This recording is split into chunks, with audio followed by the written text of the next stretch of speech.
Good Morning Maryland begins now with breaking news. It is Thursday, February the 17th. Good morning, Maryland. I'm Christian Schaefer. And I'm Megan Knight. Right now, we are following breaking news out of Harford County, where a house fire in the Aberdeen area has turned deadly. WMAR 2 News' Aaron McPherson live at the scene for us this morning with the very latest information. Good morning, Aaron.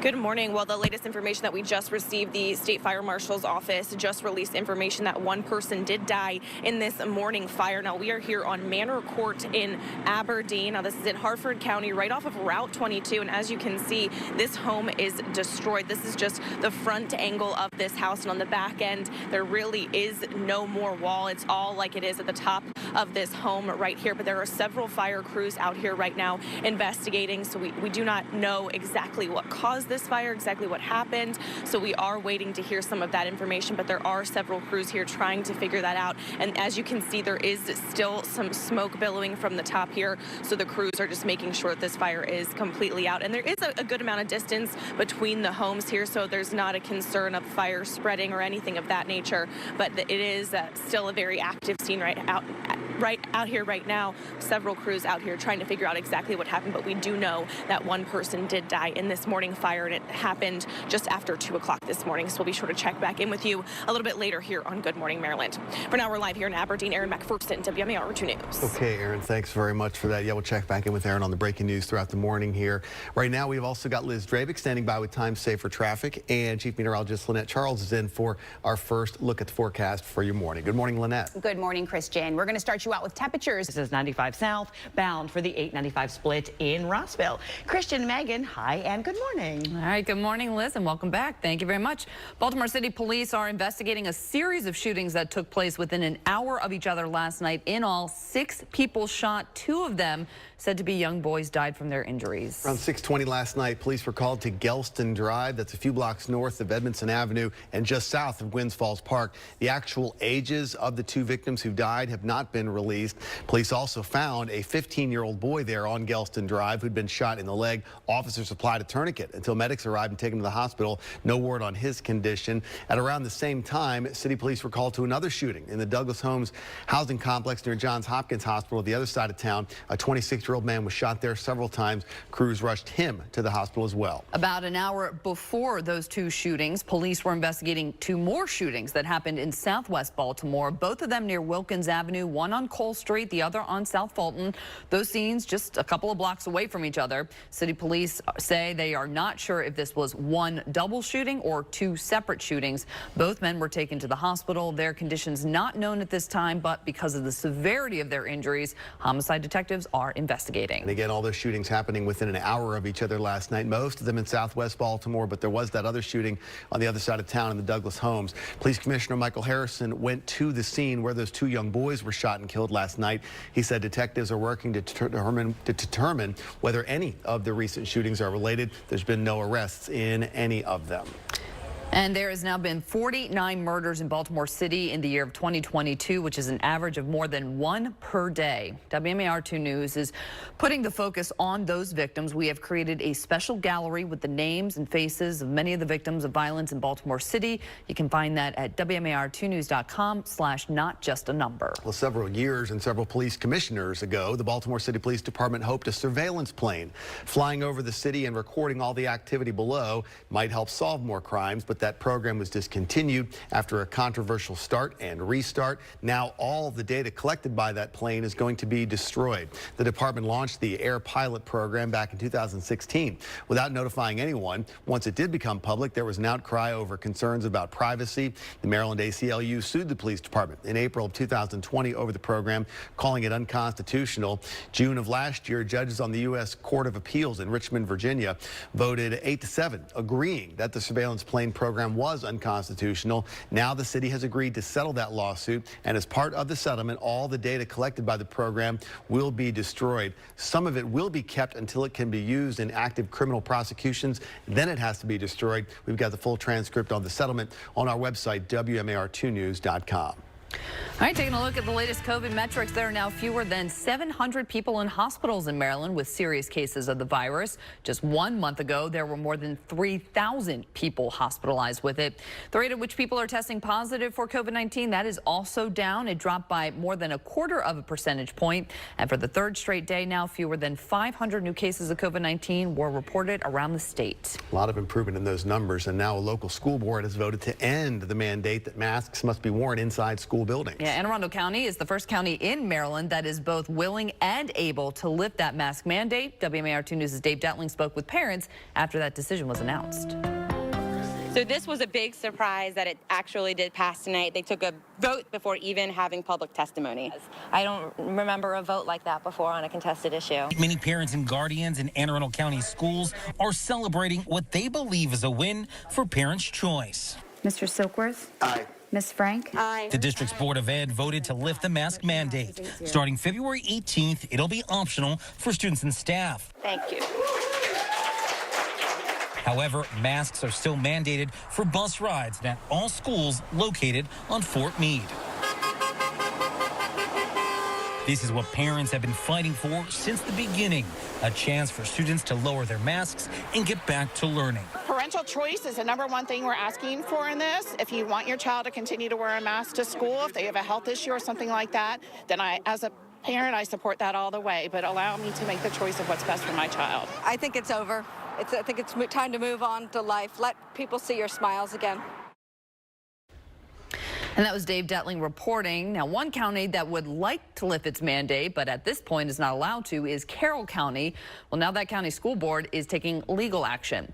Right now, Carroll County does not meet the state school board's requirement that 80% of its county residents be fully vaccinated. Even so, the Carroll County School Board voted last week to eliminate masking requirements in schools, and it has now filed a lawsuit against the State Board of Education in Carroll County Circuit Court, calling for an end to the statewide mask mandate.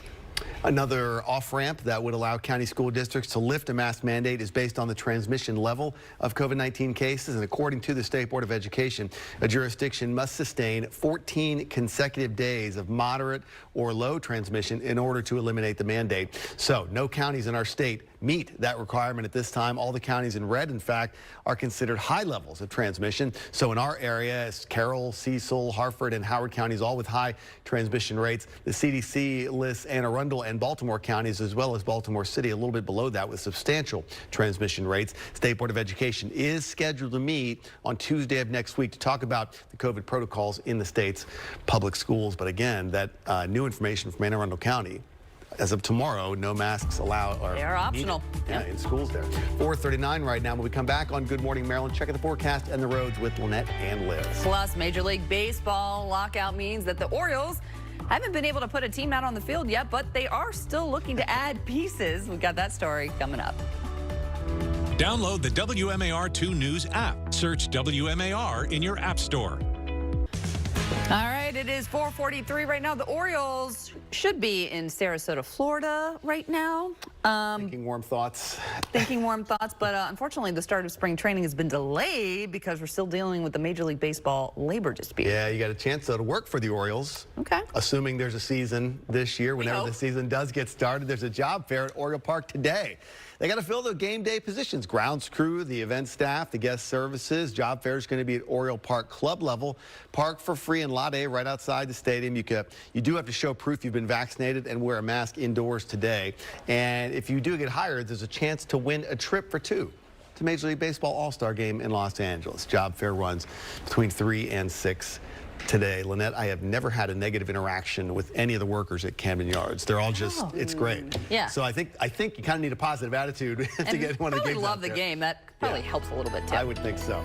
Yeah, well, it definitely feels like baseball weather, that's for sure. Yeah, temperatures, guys. Okay, Liz, thanks very much. Yeah, that breaking news out of Harford County. There's been a serious fire overnight in the Aberdeen area. Yeah, we can now confirm that at least one person has died in that fire. It's located at a home on Manor Road, not too far from the Aberdeen Thruway. These fires coming from the State Fire Marshal's office. We're told firefighters were called to that scene just after 2 o'clock this morning. You can see major damage to that home, and Aaron McPherson is live at the scene gathering more information. station talking to state fire marshals. She'll have live updates for us throughout Good Morning Maryland.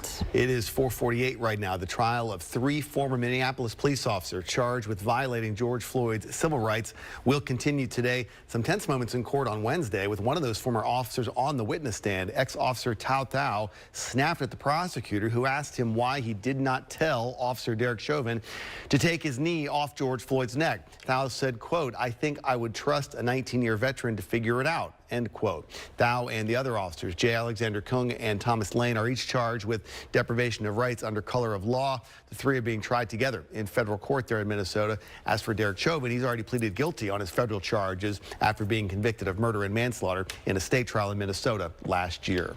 The Biden administration says Russia is lying about pulling troops away from the border with Ukraine. U.S. officials say new satellite images show that Russia actually added some 7,000 troops to the more than 150,000 already stationed along that border. The State Department says it is still hopeful it can negotiate a peaceful solution with Russia. However, more U.S. soldiers started heading to Europe yesterday after President Biden warned of a Russian invasion of Ukraine was still possible. Well, there's much more ahead on Good Morning Maryland today, including in Good Morning America. We'll have much more on that story, by the way, as well. Still ahead here, though, on Good Morning Maryland, a local college is going to be part of an NBA All-Star festivities this weekend. WMAR 2 News' Sean Stepner has more on that story coming up. Subscribe to WMAR 2 News on YouTube for daily videos. Watch anytime on all of your devices. Time now is 4:52. Morgan State University is getting ready for a pretty big weekend. Yeah, the NBA's All-Star Game is Sunday. On Saturday, the NBA is putting on what it's calling the HBCU Classic, with Morgan State taking on Howard. WMAR 2 News' Sean Stepner has that story. 1, 2, 3. This isn't your typical road trip upcoming for the Morgan State men's basketball team. We're on the front stage. I mean, Morgan State is going to be shown everywhere. On Saturday, the Bears play Howard in the first ever HBCU Classic. Not in Baltimore, not in D.C., in Cleveland as part of the NBA's All-Star Weekend. It's huge. It's historical. To me, I just feel like being on this big stage, being able to be seen by the world nationally is just something groundbreaking for HBCUs, and it's something that can lead up to bigger things. This is a big opportunity for Morgan State and Howard University and for all HBCUs across the country. We just want to represent well for all HBCUs. The Mega MEAC matchup will be nationally televised. Then comes the fun part, mingling with the All-Stars. LeBron James, I definitely got to see LeBron James and stuff. With LeBron, I feel like I'm going to be starstruck because it's like the GOAT. They won't only hoop, they'll network, meeting with NBA executives as well as current and former NBA and WNBA players, engaging in programs focused on professional development. Carlton Myers is a senior vice president with the league. We want them to have that opportunity as well. So we're opening up a lot of different avenues for the teams and for HBCU students that would come and attend the game.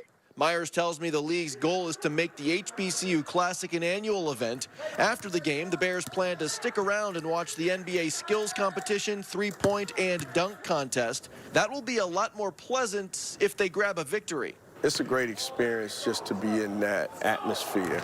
But this is a business trip for us. This is a business trip. Yes, it's the All-Star Weekend, but we're going to win. Saturday's game will be played on the campus of Cleveland State University and be broadcast live on ESPN2 and TNT. Tip time, 2 p.m. In Baltimore, Sean Stepner, WMAR 2 News. That is just so exciting for Morgan State. Yeah, wishing them the best of luck. Yeah. All right, well, coming up after the break, we are continuing to follow the breaking news out of Harford County, a house fire there. A live report there. WMAR 2 News was first on the scene there in Aberdeen. Aaron McPherson has got a live report at the top of the hour. It is 4:55 right now. You're watching Good Morning.